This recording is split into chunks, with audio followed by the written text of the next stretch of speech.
What's up, Taiwan? Good evening. I'm Ethan Liu with 10 minutes of news from here in Taiwan and around the world. Taiwan's Air Force says a Ka-28 anti-submarine helicopter belonging to China has entered Taiwan's air defense identification zone for the first time. It was one of 3 PLA aircraft to enter the zone on Wednesday. Taiwan's military says it ordered them to leave and monitor their movements with air defense missiles. Louis Watt reports. Chinese military planes regularly take to the skies and enter Taiwan's air defense identification zone. On Wednesday, 3 more Chinese aircraft breached the southwest corner of Taiwan's ADIZ, with one of them flying at an unusually low altitude of 30 meters.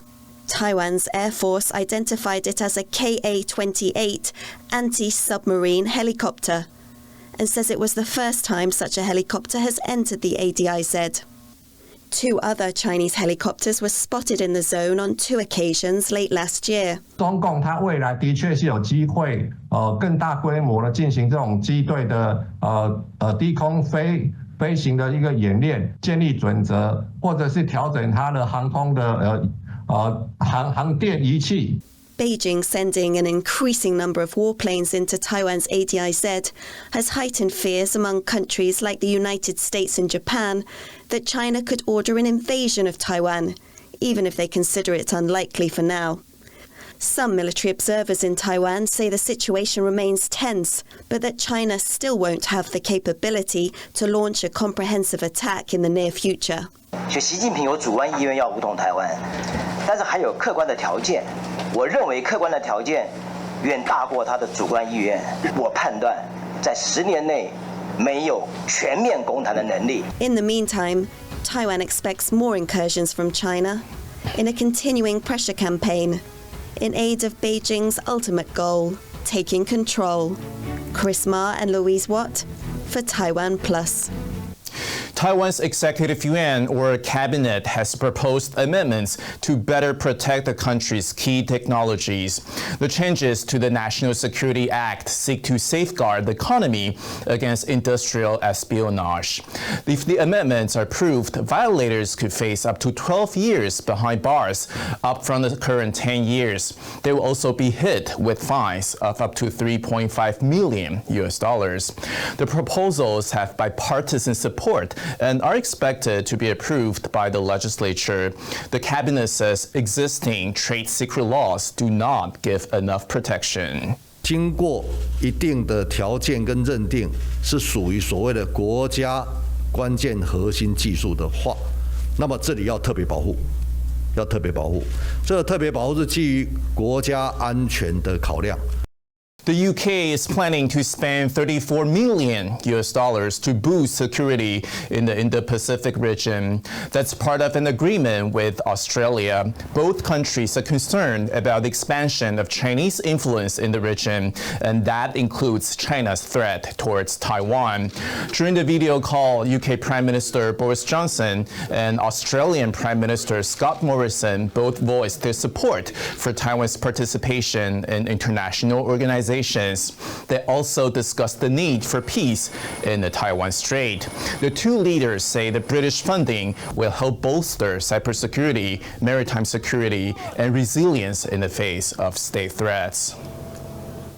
Daily COVID-19 case numbers continue to set records in Hong Kong, logging over 10,000 infections on Wednesday alone. Health facilities across the city are overwhelmed with the government's insistence that all cases need to be hospitalized. Ryan Ho Kilpatrick reports on the ongoing outbreak and the dilemma the city faces as pressure mounts to return to zero COVID.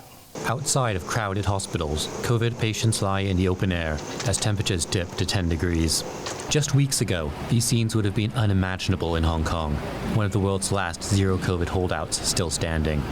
It had successfully kept the virus at bay for years, using strict border controls, ambush lockdowns, and the universal isolation of cases. On Monday, over 10,000 cases were reported, doubling the number of people waiting to be hospitalized, overwhelming facilities. All positive cases, regardless of severity, are sent to hospital. The government says it will now appoint local clinics to handle the overflow. 咁希望呢就協助治療一啲已經接獲初步確診通知，正喺度等緊入院嘅病人。如果佢哋出現一啲即係輕微感染嘅病徵，譬如好似發燒、咳嗽同埋喉嚨痛等，就可以喺呢指定診所嗰度得到治療。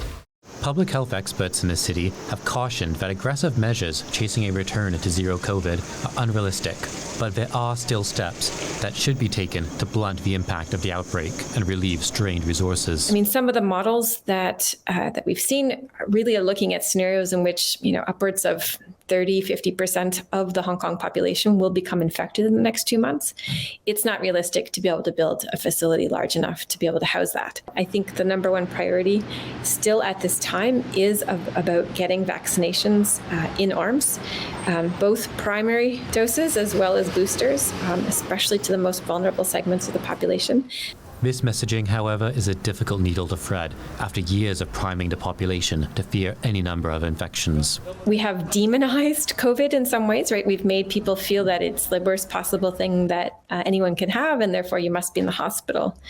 But in reality, for the vast majority of people, and the vast majority of people, in particular people who have been vaccinated, it is a manageable illness that could probably be taken care of at home. Forced to choose between two extremes, China-style zero-COVID lockdowns or what's been called a Western-style let-her-rip approach, dropping all restrictions. There are fears that political imperatives will prevent Hong Kong from charting a more suitable middle course. When the messaging has been so strong in one direction to say that COVID's the big enemy that we have to stop, and other places in the world have done a terrible job by letting lots of people get it, it's difficult to change the momentum from that kind of messaging to say that actually COVID is mostly mild. Local media have reported that the government is considering multiple rounds of compulsory citywide testing, with samples to be sent across the border to the southern Chinese city of Shenzhen. It's an indication of the authorities' unwillingness to veer from China's president's call this week to take all necessary measures to rein in numbers. As the fifth wave continues to wash over Hong Kong, there is little residents can do but hold their breaths and wait to see what measures will be imposed upon them next. Ryan Ho Kilpatrick for TaiwanPlus. Taiwan's TSMC has revealed plans to pay out massive employee bonuses after the company earned a record profit last year. The world's largest contract chip maker will pay an average of $44,000 to its employees, and there are 57,000 of them. It will also issue employees nearly 1.4 million new restricted shares in the company. To avoid diluting its value, TSMC is launching its first share buyback program since 2008 to repurchase an equal number of shares on the open market. Taiwan plans to import more eggs from Australia, Japan, and the United States over the next 6 weeks to bridge a nationwide shortage. The government plans to source eggs from parts of Japan that are free from avian flu. The produce will be inspected before entering the country. Taiwan has seen an acute shortage of eggs since the end of January due to an avian flu outbreak, recent cold weather, and higher overheads for farmers. Other measures to increase the local supply include subsidies for egg farmers and waiving tariffs on grain imports to offset the rising price of chicken feed. Auction house Sotheby's has unveiled the largest and most valuable blue diamond to ever go under the hammer. The De Beers Cullinan Blue is over 15 carats and is expected to sell for over $48 million. The diamond was mined last year at South Africa's Cullinan mine. It's one of the few places in the world that produces the extremely rare blue diamonds. It will be sold at auction in April in Hong Kong.